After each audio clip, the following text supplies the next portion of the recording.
Hello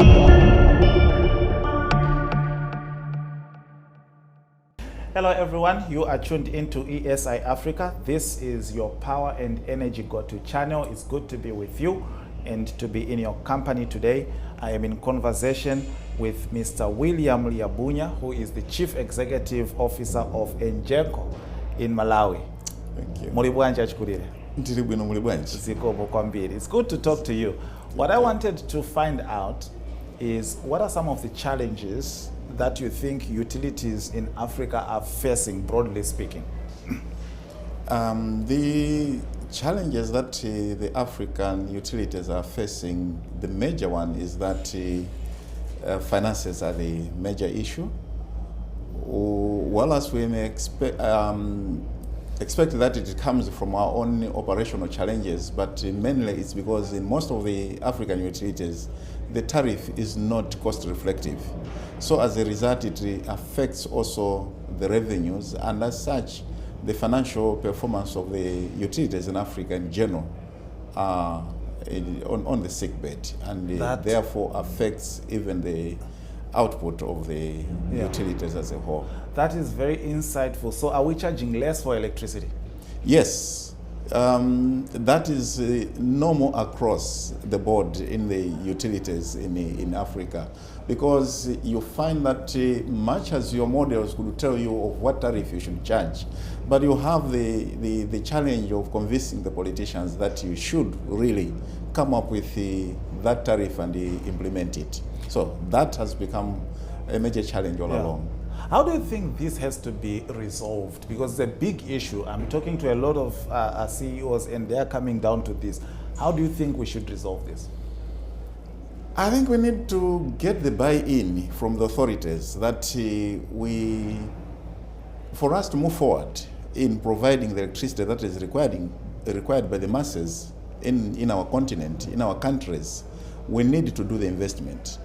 And gone are the days that the donors were coming and do the investment on behalf of our nations. Yes. It is now our responsibilities that as nations we should stand and provide for our people.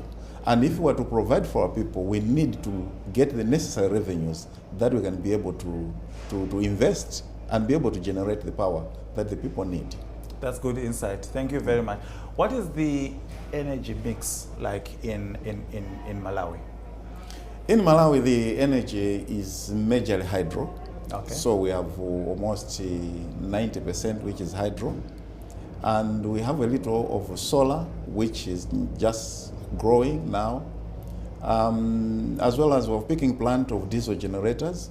So at the moment, there are the three that major ones. the major hydro, which is about 490 megawatts.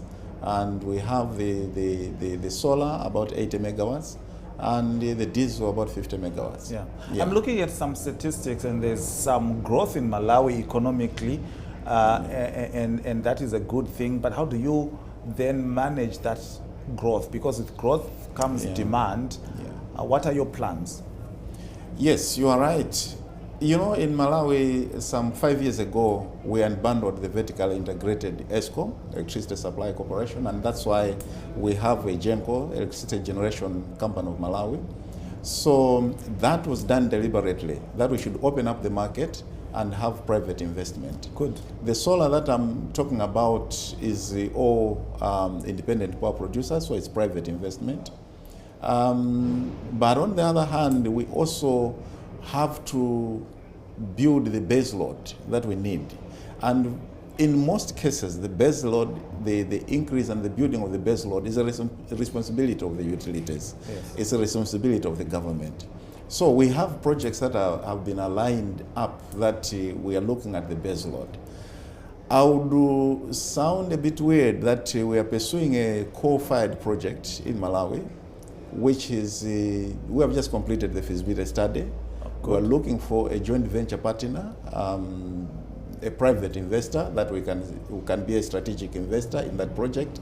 And all what we're looking at is to build this base load that we can be able to have as more of these renewable energies as possible into the grid.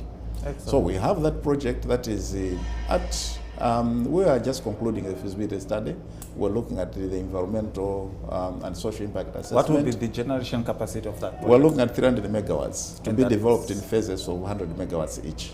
That's quite significant. Yeah, so we're looking at that it will do almost double the capacity that we're currently having.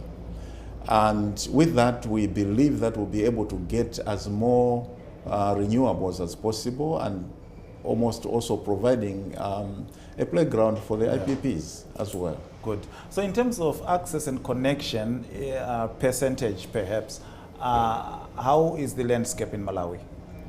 Yes, that's one of the challenges that we have. We are at 12% as access rate currently, and we have set a target that we should reach 30% by 2030.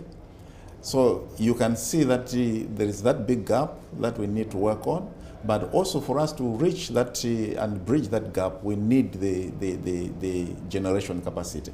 So that's why the focus is on generation capacity, much as we're expanding the grid through the Malawi Rural Electrification Program, but the generation capacity is our major focus, that we should have as much as possible that we can provide to the masses. Yes. We are also pursuing the interconnection with Mozambique as well as with Zambia. The Mozambique one is quite at advanced stage. Construction is to start soon, and we expect it to be commissioned by the end of 2023. So that's another way that we are looking at to bring as much capacity as possible. But at the same time, when we grow our base load, we should also be able to export some of that power. And that is our strategy that we're looking at. Mr. William, we would spend the whole day discussing these issues, but thank you very much for joining me. I enjoyed the conversation with you. And if you enjoyed this video, please subscribe to ESI Africa or like us and follow us. Thank you very much for watching.